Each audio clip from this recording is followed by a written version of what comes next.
ఉంటాయి. ఎందుకు ఉంటాయంటే ఆ పువ్వుని ఎవరైనా కొయ్యాలనుకుంటే ఆ ముళ్ళు చేతికి గుచ్చుకుంటాయి. చాకచక్యంగా కోస్తే పెద్ద ఈజీ అయ్యలే, కష్టమేం కాదు. ఎందుకంటే గులాబీ పూలు మరి ఇలా అమ్మేవాళ్ళందరూ ఎలా అమ్ముతారు? చాకచక్యంగా కోసుకోవచ్చు. కానీ ఆ ముళ్ళు ఇచ్చిన పర్పస్ ఏంటంటే ఈ పశువులు ఏమన్నా తినాలంటే గుచ్చుకుంటే నోటికి గుచ్చుకుంటాయి. మనిషి తెలివైనవాడు కదా, నీట్గా తెంపేస్తాడు.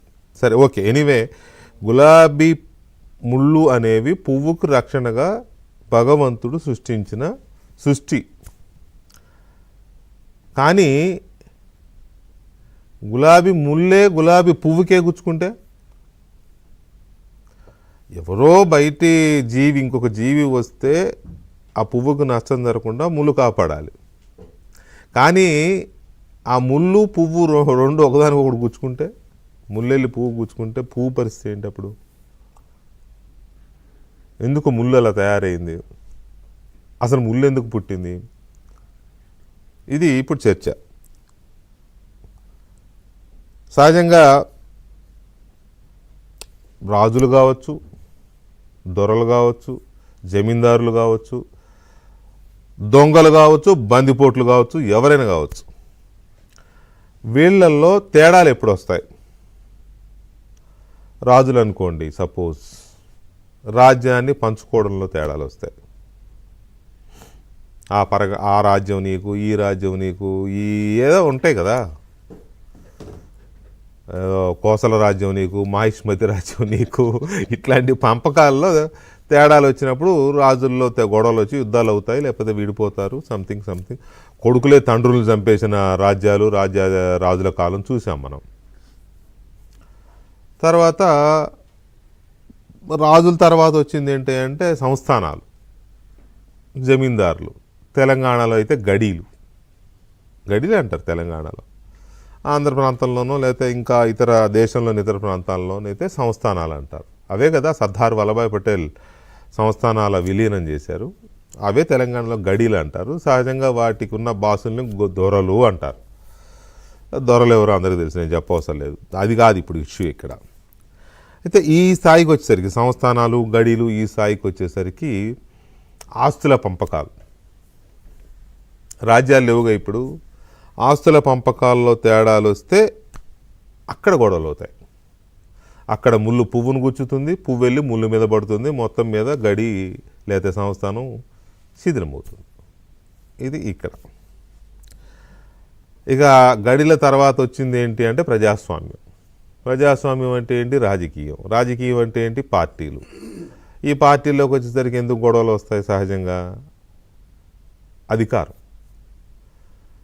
అధికారంలో పంపకాలు, అంటే అధికారం అప్పగింతలు, లేకపోతే అందులో పికప్ చేయడం,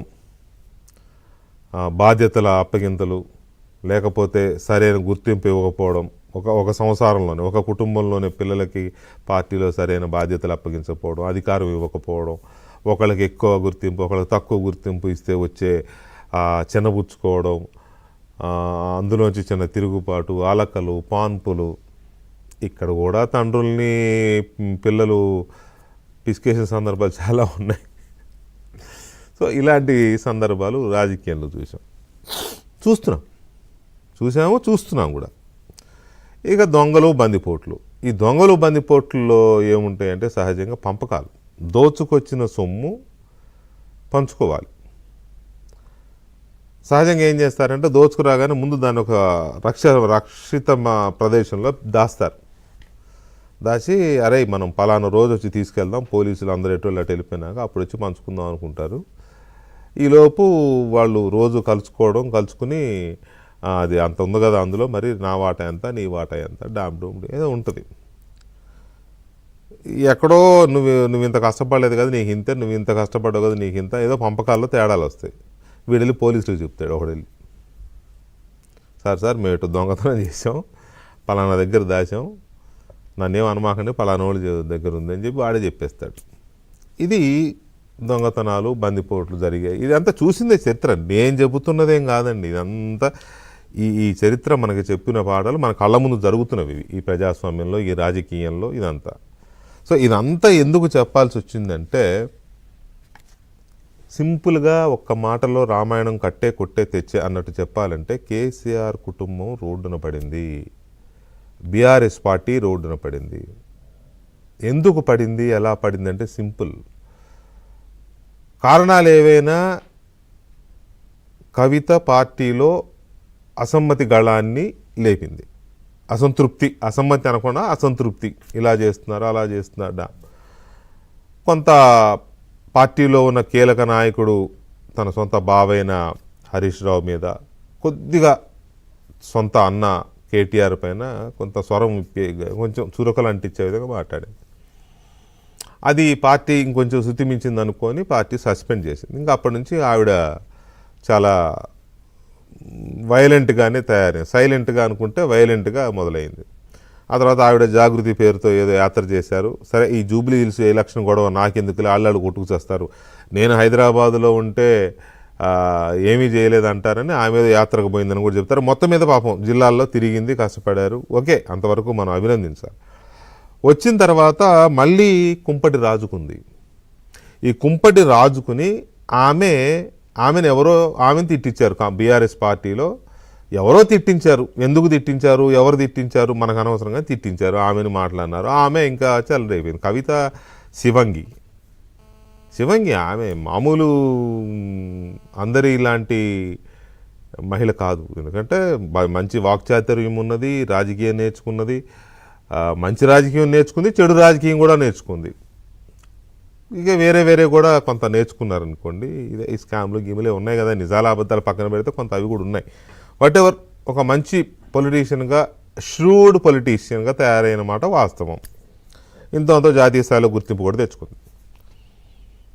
ఇక ఆమెని గెలిగితే ఊరుకుంటుందా, వరుసగా మొదలెట్టింది. ఇంకా మొన్న ఒకళ్ళ మీద పెట్టింది. అది కాస్త ముదిరి ఆ ఎమ్మెల్యే మాధవరం కృష్ణారావు కూకట్పల్లి ఎమ్మెల్యే ఆమె మీద వ్యతిరేకంగా మాట్లాడేసరికి ఇవాళ ఇక మొత్తం కూర్చుని మొత్తం చెప్పడమే కాకుండా బిడ్డ ఒక్కొక్కళ్ళ కాళ్ళు ఎరగొడతా, ఒక్కొక్కరు తోలు తీస్తా, ఇలాంటి పదాలు కూడా వాడడమే కాకుండా చాలా పెద్ద చిట్టాలు ఉన్నాయి నా దగ్గర, ఒక్కొక్కటి బయట పెడతా అని ఏ స్థాయికి వెళ్ళిందంటే ఆ ప్రెస్ మీటు డైరెక్ట్గా ఆమె వదిలిన బాణాలు తండ్రి కేసీఆర్ గుచ్చుకున్నాయి. ఇక ఎలాంటి నిర్మోహమాటం లేకుండా సోదరుడు అన్నైన కేటీఆర్ పేరు కూడా పలు సందర్భాలు వాడిస్తూ కేటీఆర్ కాదా అనుమతులు ఇచ్చింది, కేటీఆర్ కాదా వీటికి పర్మిషన్లు ఇచ్చింది, కేటీఆర్కి సంబంధం లేదా అంటూ ఆయనను గట్టిగానే ఫిక్స్ చేసేసింది కొన్ని భూ కబ్జాలు. ఇక హరీష్ రావు విషయంలోనైతే ఇక డైరెక్ట్ ఇదిగానే జరిగింది. సో ఇదంతా ఎందుకు చెప్పాల్సి వస్తుందంటే 9 ఏళ్ల కేసీఆర్ గారి పాలనలో తెలంగాణలో జరిగిన అక్రమాలు, ఆక్రమణలు, కబ్జాలు, అవినీతి ఇవన్నీ ఎవరు బయట పెట్టట్లా, వాళ్ళే బయట పెట్టుకుంటున్నారు. This is the core, this is దాన్ని ఏమనాలో వాళ్ళే బయట పెట్టుకుంటారు. నేను ఇందాక అందుకే అన్నాను, పంపకాల్లో తేడాలు వచ్చినా, అధికార పంపనీలో తేడాలు వచ్చినా, రాజ్యంలో తేడాలు వచ్చినా ఇదే ఉంటుంది.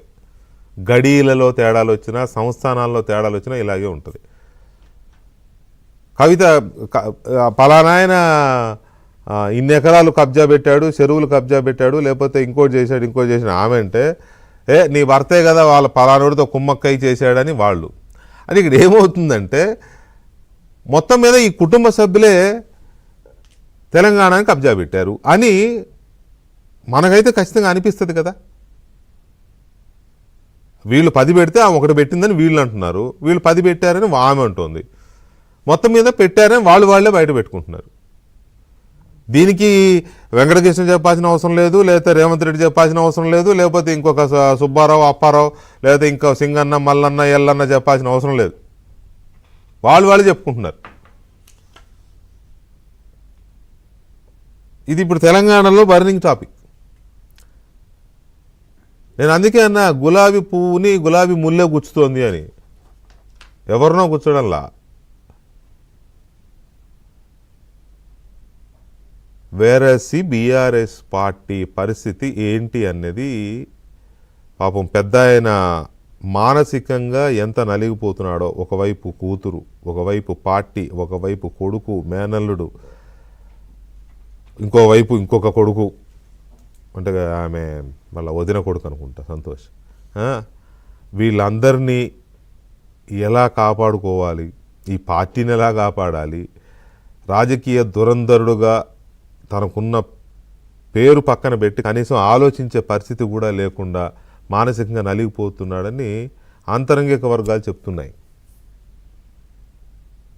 సహజమే, ఎంత పెద్ద తండ్రి ఎంత గొప్పవాడైనా పిల్లలకి సమపాళ్లలో పంపకాలు చేయకపోతే కలిసి పిసికేస్తారు, విడివిడిగా పిసికేస్తారు. ఏ తండ్రి